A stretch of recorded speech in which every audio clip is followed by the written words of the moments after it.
Bienvenue dans cette série d'entretiens consacrée à l'évolution des métiers de l'information, de la communication et de l'édition. Nous sommes à l'École des métiers de l'information et nous allons parler aujourd'hui de l'intelligence artificielle qui est une réalité déjà et qui bouleverse grandement nos métiers. Et avec nous, Gérald Lubowicz, bonjour. Tu es consultant pour des médias, spécialiste en intelligence artificielle, en médias synthétiques et en deepfake. On en parle tout de suite.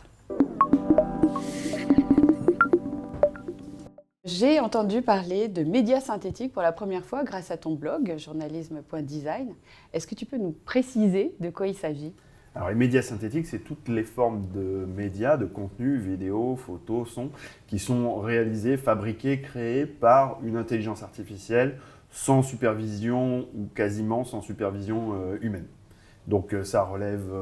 on comprend là-dedans les deepfakes, ce qu'on appelle les generative AI, qui sont les images qui sont réalisées par des logiciels spécialisés qui commencent à surgir un peu partout. Et puis, bien sûr, les voix synthétiques qu'on peut entendre parfois. On voit émerger actuellement toutes sortes de nouveautés générées par l'intelligence artificielle, à commencer par ces fameuses images synthétiques. On a aussi les textes journalistiques créés par de l'intelligence artificielle. On parle énormément, bien sûr, de ce fameux chat GPT dont on va reparler tout à l'heure. Et puis, bien sûr, derrière, les grandes plateformes en embuscade, les GAFAM. Mais qu'est-ce qui se passe aujourd'hui ? Alors, il y a beaucoup de choses qui se passent en ce moment sur ce plan-là. On peut presque parler d'une révolution, une révolution qui prend des proportions assez importantes, qui probablement même sont au-delà de la révolution qu'a amené Internet, puisque Internet est un réseau de diffusion, et donc on avait, même si elle a apporté, la survenue d'Internet a apporté tout un pan culturel et une façon de nous organiser, on n'était pas encore dans cette dimension-là. Les médias synthétiques bénéficient de cette lignée historique, donc de l'arrivée d'Internet et de la montée des réseaux sociaux, etc. Et là, pour le coup, on est vraiment dans un tournant, une bascule pour les métiers à la fois de l'industrie créative, donc photographe, créateur, illustrateur, mais aussi écrivain, journaliste, mais aussi des métiers purement intellectuels, avocats et d'autres. En réalité, la révolution des médias synthétiques touche, on peut dire, quelque part un peu les médias col blanc. D'habitude, l'automatisation avait la peur que suscitait l'automatisation, en fait, était plutôt du côté des cols bleus, les ouvriers qui ont vu arriver dans les lignes d'assemblage les robots qui ont pu parfois prendre leur place. Et là, on se pose la question de savoir est-ce que l'intelligence artificielle va prendre la place des créateurs, quoi. De l'intelligence humaine. Alors de l'intelligence humaine, oui, et donc c'est un enjeu assez important. Et puis par ailleurs, en fait, ça remet aussi en cause beaucoup de nos interactions. On a la partie sociale, culturelle.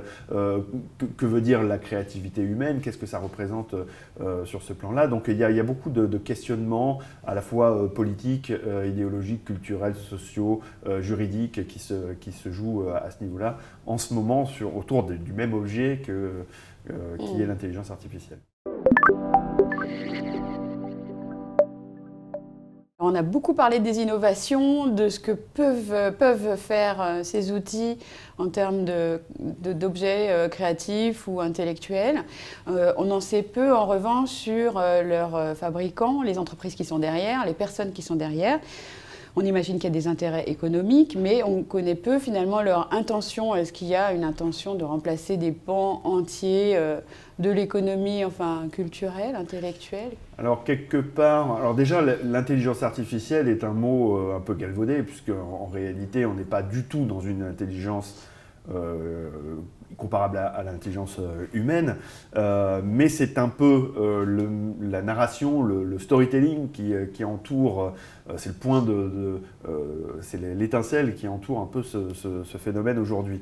Et donc en fait, l'intelligence artificielle, les generative AI, tout ça, ce sont des langages et des mots qui sont utilisés par ces entrepreneurs pour pousser leurs outils qui sont en réalité des outils sur des bases d'algorithmes statistiques. Et donc en fait on va aller piocher dans des bases de données gigantesques, on va observer ces bases de données, on va les donner à digérer par un algorithme et on va leur permettre de réfléchir, enfin de comprendre quelles sont les mécaniques sous-tendues qu'il y a dans cette base de données. Quelle est l'intention de ces entreprises? Alors, par exemple, si on prend le cas en fait de Stable Diffusion, qui est un des logiciels de génération d'images qui a percé récemment, hein, en août dernier, 2022, et qui génère déjà des millions d'images par mois, qui a levé 101 millions de dollars de levée de fonds en premier tour, ce qui est assez considérable pour ce genre d'entreprise, où bien évidemment parmi les investisseurs, on retrouve Larry Page, le fondateur de Google, on retrouve tout un tas de gens de la Silicon Valley qui sont extrêmement investis dans les intelligences artificielles, dans le développement des technologies numériques. En fait, Stable Diffusion a été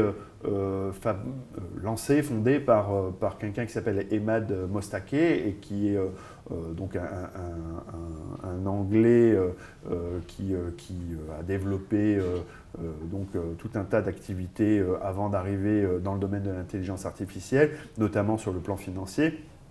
Et lui, son credo, c'est d'ouvrir en fait cet outil-là à l'ensemble du monde, quel qu'il soit, créatif et non créatif, peu importe. En réalité, lui, il veut abolir cette espèce de, on va dire, de monopole de la création qui réside dans les mains des créateurs confirmés, professionnels, on peut dire. Et en fait, il veut donc open sourcer cette créativité pour favoriser la communication, parce qu'il part du principe que plus on communique, plus les choses s'améliorent. On a OpenAI qui est derrière ChatGPT, et OpenAI a été fondé par Elon Musk. Entre autres, il y a tout un tas d'autres financiers derrière. Bon, on connaît Elon Musk, il a racheté Twitter. Ça ne se passe pas si bien que ça pour le moment, mais il a un certain nombre d'ambitions. Et à travers OpenAI, qui était à la base une ONG qui est devenue, on va dire, une ONG for profit, donc qui cherche quand même à tirer des revenus de son activité, qui a changé un peu son activité. Bon, bah là, effectivement, Elon Musk, on va dire, lui-même n'a pas d'agenda particulier affiché concernant ChatGPT, mais a investi largement dans ses activités d'intelligence artificielle. Il a aussi investi dans une entreprise qui s'appelle Neuralink, qui est censée faire des implants cérébraux pour pouvoir nous augmenter. Donc en fait, la trame de fond est assez diffuse. C'est-à-dire qu'on a à la fois une couche, on va dire, quasiment pour Elon Musk de transhumanisme, qui est donc l'homme augmenté, hein, où on va aller chercher à supplanter les capacités de l'homme et à le faire, à l'assister par une intelligence robotique. On va avoir aussi cette culture de l'open source qui va venir s'entremêler là-dedans. Et puis, mine de rien, il y a quand même une très large culture capitalistique, hein, puisque ce ne sont pas des anges non plus. Et donc, ils créent des entreprises qui doivent générer des revenus. Et fondamentalement, le boom qui s'organise autour de l'intelligence artificielle dans ces métiers-là, en fait, rencontre un petit problème de l'industrie du numérique, c'est-à-dire que on arrive à un moment donné où le modèle s'essouffle un peu, les réseaux sociaux, Facebook par exemple perd un peu d'argent, Google aussi, bon bref, il y a les business models arrivent un peu à saturation. Il faut trouver d'autres leviers de croissance pour assurer un avenir radieux à cette branche-là de l'industrie américaine, et donc du coup, on développe l'intelligence artificielle. Il faut voir que c'est une activité qui est bien évidemment privée essentiellement, dans le sens où on va avoir donc des entrepreneurs, principalement des hommes d'ailleurs, qui viennent tous du même milieu, intellectuel, fort capital social, plutôt upper class, etc. Donc on est vraiment dans dans un modèle sociologique très particulier, inspiré par une idéologie très particulière, un peu libertaire, un peu open source, qui a baigné dans les origines d'Internet, et puis avec quand même une grosse dominante néolibérale derrière. Donc on est bien.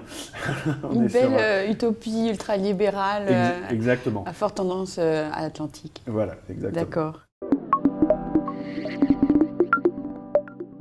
Tu parlais de ce buzz quand même qui est construit autour de cette intelligence artificielle, probablement pour faire fructifier les affaires de ces entreprises émergentes.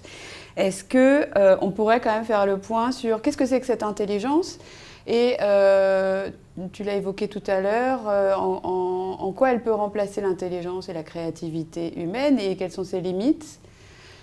Ensuite, on va parler évidemment de nos métiers, puisque c'est ce qui nous intéresse dans ces entretiens. Oui, bien sûr. Alors, en fait, c'est la grande peur en fait, du moment. Est-ce que l'intelligence artificielle, ou en tout cas ces formes-là d'intelligence artificielle, peuvent remplacer la créativité humaine? Et le débat dans la presse ou dans les publications se tourne beaucoup vers ça et essaye de répondre à cette question-là. Je pense que c'est une erreur fondamentale et je pense que c'est effectivement plutôt, on va dire, un biais médiatique d'essayer de répondre à ces questions-là. L'intelligence artificielle ne remplace pas, au sens strict du terme, la créativité humaine.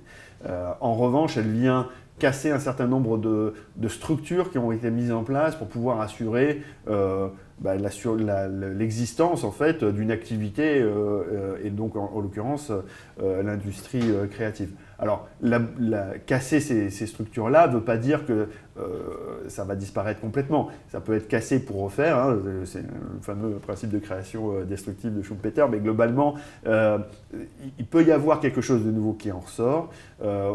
Là, pour le coup, il s'agit de prédiction, donc c'est un peu périlleux de se risquer à ce genre de choses. Mais globalement, pour le moment, ce qu'on peut observer, c'est que ça crée la survenance en fait, de ces IA crée déjà des effets dans le monde réel. Donc pour réaliser ces sujets-là, déjà il faut avoir des banques de données, une base de données extrêmement large. Donc là pour le coup, déjà on est limité par ce qui existe.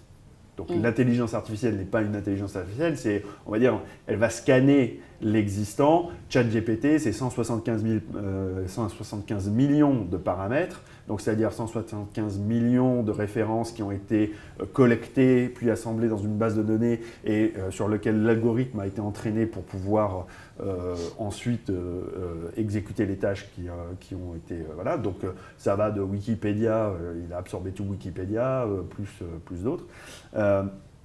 Et le modèle qui est derrière ChatGPT, qui est GPT-3, lui, sa prochaine version sera à 1 trillion de paramètres. Donc là, ça élargit considérablement la fête. C'est fou.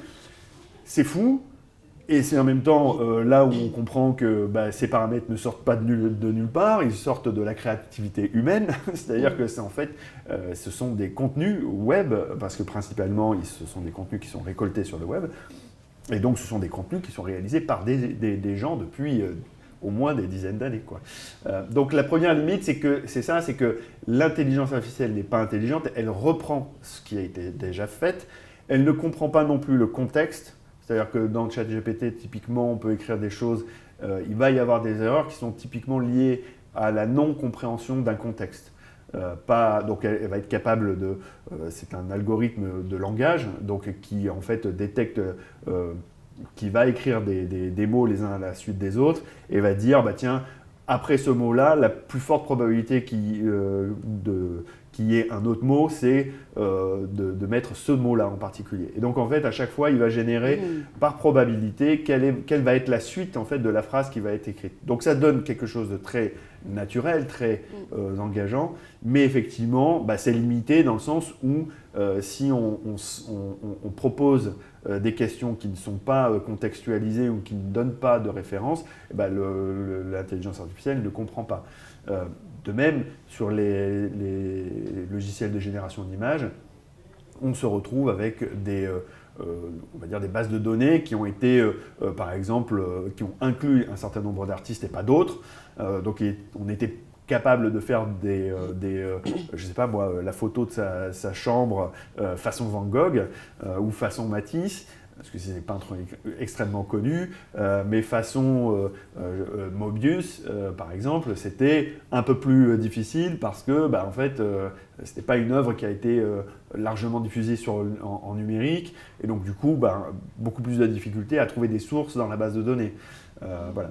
Et là, à ce titre-là, par exemple, il y a un célèbre artiste coréen, Kim Jong-gi, qui est décédé au mois d'août dernier à Paris, et qui a été, dont certains utilisateurs ont recréé des images à l'aide de Midjourney, qui est donc un logiciel de Generative AI. Le logiciel a été capable de faire des dessins à la façon de Kim Jong-gi.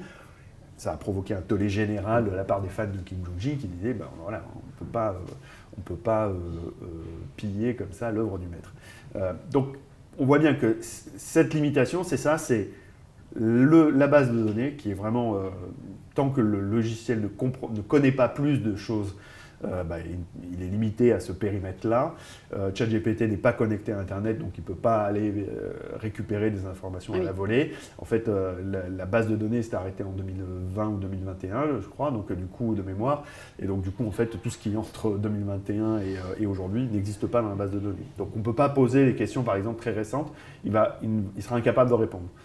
Et donc, si je comprends bien, tout ce qui est créatif et ce qui est nouveau est encore du domaine des créatifs et des producteurs, j'imagine. Prenons par exemple l'aspect purement journalistique, le fait d'aller sur le terrain récolter des informations, ça on est bien d'accord, c'est pas pour l'instant concurrencé par l'intelligence artificielle. Alors oui et non, parce qu'en réalité, depuis un temps assez important maintenant, au moins une dizaine d'années, ça a commencé aux États-Unis bien évidemment, mais on a ESPN, qui est donc la chaîne de sport nationale, qui en fait utilise des algorithmes pour déjà collecter des informations sur le terrain. Donc tous les week-ends, il y a les matchs universitaires, les matchs de football, mais enfin pas que football, enfin de tous les sports universitaires. Et là, en fait, ils ont un certain nombre d'accords avec les universités pour faire remonter en fait les scores de chaque équipe. Et on a en fait des algorithmes qui travaillent ça et qui génèrent des petits textes très courts de compte-rendu de ces matchs. Donc on a les joueurs clés, telle action a été réalisée par tel mec, tel joueur, etc. à tel moment du match, ça a entraîné le score. Ça a été étudié pour ensuite donner une espèce de lissage humain par ailleurs. Bloomberg utilise ça, il y en a d'autres qui l'utilisent déjà. Donc la génération de textes automatiques dans le journalisme, ça existe déjà pour ces sujets-là. Bien évidemment, on ne va pas faire de conflit. Voilà. Ukraine de Russie non, pas encore.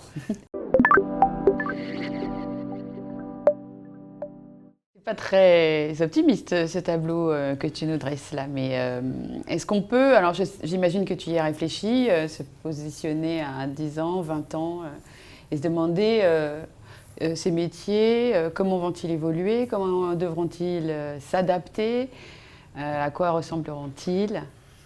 Alors c'est un peu la question, aujourd'hui. En fait, ce qu'on voit déjà aujourd'hui, puisqu'il faut partir de là, et c'est les premières tendances de comportement et d'usage qu'on a.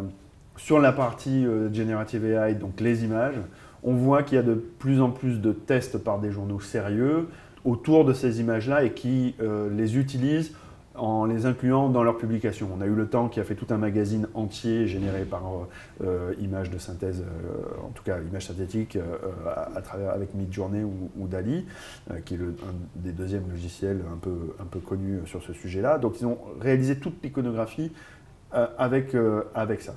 On a l'Avenir qui a travaillé là-dessus, on a Le Monde qui se penche un peu sur le sujet, aux États-Unis on a quantité de titres. Donc tous ces essais, ce sont véritablement, dans l'esprit de ces rédacteurs, des essais pour voir quel est l'outil et se familiariser avec la chose. Le problème, c'est qu'on va avoir là, il y a une dimension économique. Ça ne coûte pas cher de réaliser des images de ce type-là. Alors en réalité, ça coûte quand même un peu cher, mais pas pour l'utilisateur. Ça coûte cher pour les logiciels en question, parce qu'en réalité, il y a une masse de calcul à générer qui est extrêmement important. Donc la moindre requête qui est réalisée sur ChatGPT, sur Midjourney ou DALL-E coûte une fortune à ces gens-là, mais c'est compensé par d'abord l'investissement qu'ils ont, et puis ils planifient de rendre ce service payant. Mais pour le moment, côté utilisateur, c'est très peu cher. En tout cas, c'est moins cher qu'un illustrateur, c'est moins cher qu'un photographe, c'est moins cher que des créateurs de contenu.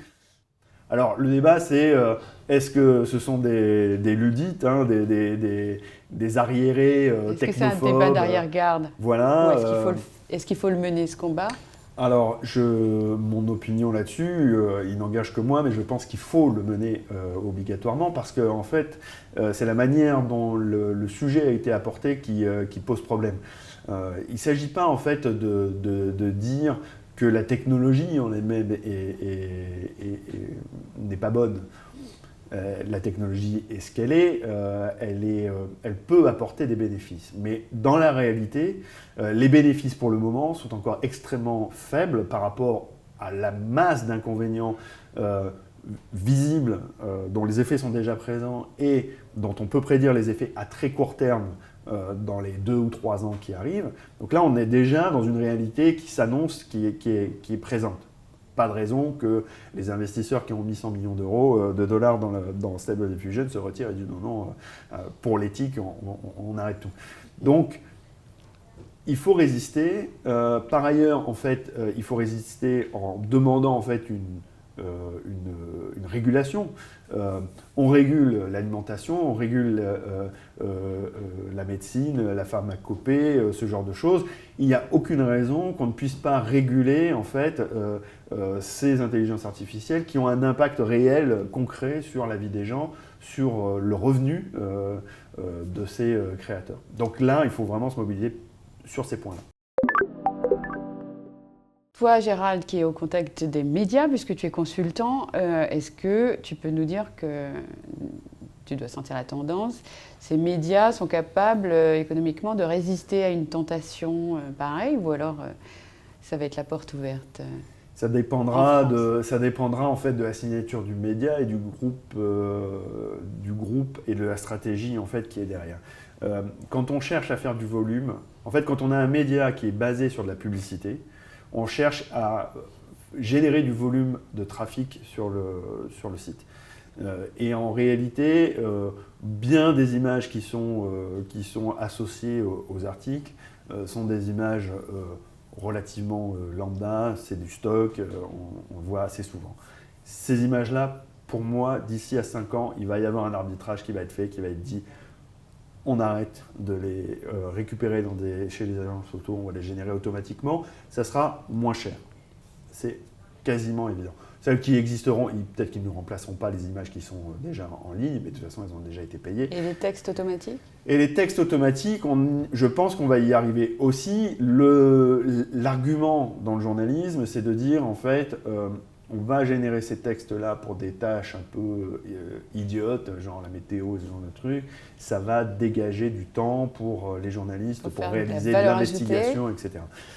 J'y crois assez peu. Je pense qu'en réalité, c'est un discours qui est servi avec une bonne dose de naïveté ou d'incompréhension du système ou de la manière, un manque de peut-être parfois de recul sur ce qui a été déjà fait. Il suffit de voir les relations que certains médias ont eues avec Facebook, par exemple, où on disait oui, on va faire de la vidéo comme Facebook nous demande, etc., etc. Puis quand ils se sont retrouvés le bec dans l'eau, ils avaient un studio, des caméras, etc., et ils ne savaient plus quoi en faire. Et ça s'est reproduit à plusieurs reprises. Donc là, il est fort probable qu'on se retrouve un peu dans le même phénomène. On va investir très fort sur ces sujets-là. Ça peut être très utile, hein, je ne dis pas que... mais probablement pas là où on l'attend, c'est-à-dire pas dans la génération de contenu. Je pense que la génération de contenu doit rester, on va dire, pour que ça soit de la qualité, dans le précaré des journalistes et des créateurs de contenu de façon plus large. Mais en revanche, on peut avoir une assistance là pour accompagner les lecteurs dans la découverte des contenus. Et ça, c'est vraiment un sujet, à mon avis, qui est crucial. On voit bien que le récent rapport de Reuters dit que voilà, il y a 38% des gens qui évitent l'information, c'est-à-dire qu'ils évitent d'avoir tout contact avec l'information pour plusieurs raisons, parce qu'ils en ont peur, parce qu'ils la trouvent anxiogène, parce qu'ils ne la comprennent pas, parce qu'ils n'ont pas le contexte, etc. Déjà, ne serait-ce que pour la partie qui ne comprend pas tous les tenants et les aboutissants, qui n'ont pas le contexte, avoir une IA qui leur permet, qui leur serve des contenus progressivement pour découvrir, en fait, comme on apprend à marcher, comme on apprend à un jeu vidéo, comme on apprend plein de choses, qui apprend à ses lecteurs les contextes, les tenants et les aboutissants et l'ensemble des éléments forts d'information, ça peut être intéressant. Donc on voit que ça peut être complémentaire, on ne va pas se pendre tout de suite. Pour s'adapter, en réalité, c'est un peu, il faut prendre un petit peu de poison de temps en temps. C'est-à-dire que globalement, il faut aller explorer ces outils-là, il faut comprendre comment ils fonctionnent, c'est important. Il faut comprendre la partie technologique, la partie juridique est extrêmement importante. Et il faut savoir manipuler. Parce qu'on a quand même un certain nombre d'indicateurs qui montrent bien que ça peut aider. Étienne Mineur, qui est graphiste, designer, l'utilise, a fait toute une série de lettrages générés par Midjourney, qui sont absolument sublimes. On voit bien qu'il a eu un travail de recherche et de compréhension, parce qu'il a un bagage culturel qui l'a aidé à manipuler l'outil de la bonne manière. Geoffrey Dorn, qui est aussi graphiste, utilise des logiciels comme DALL-E, par exemple, pour générer des jeux d'icônes, des choses comme ça. Donc on a, ça c'est deux graphistes designers français que je connais et dont j'apprécie le boulot, et c'est pour ça que je les cite, mais globalement il y en a d'autres qui utilisent de la même manière, hein. Donc ils vont mobiliser leur culture, leur connaissance, essayer de voir ce qu'ils peuvent faire avec cet outil-là et aller dans ce sens-là. Après, en bas de chaque logiciel, donc ChatGPT, c'est marqué en toutes lettres, c'est en bêta-test. C'est un outil qui est ouvert en bêta-test. Ce n'est pas la version finale. La version finale sera payante. Ça, c'est évident. Midjourney, DALL-E, on a une version test, et puis derrière, il faut payer 29 € par mois ou quelque chose comme ça pour pouvoir générer des images. Donc, ça va faire un autre type de Photoshop ou d'abonnement à Adobe. On va encore cumuler un abonnement pour pouvoir utiliser ces outils. Donc voilà, on est toujours dans ce rapport-là où il faut savoir utiliser les outils, mais on sait que de toute façon, on va alimenter la bête. Parce qu'on va donner des inputs de données, donc on va aider l'algorithme à apprendre de choses dont on fait les requêtes. Et puis, on va les financer en même temps, parce qu'on va typiquement souscrire à l'abonnement. Donc, il faut savoir ce qu'on veut faire. C'est libre à chacun, quoi. Merci Gérald Lyubowicz. Merci.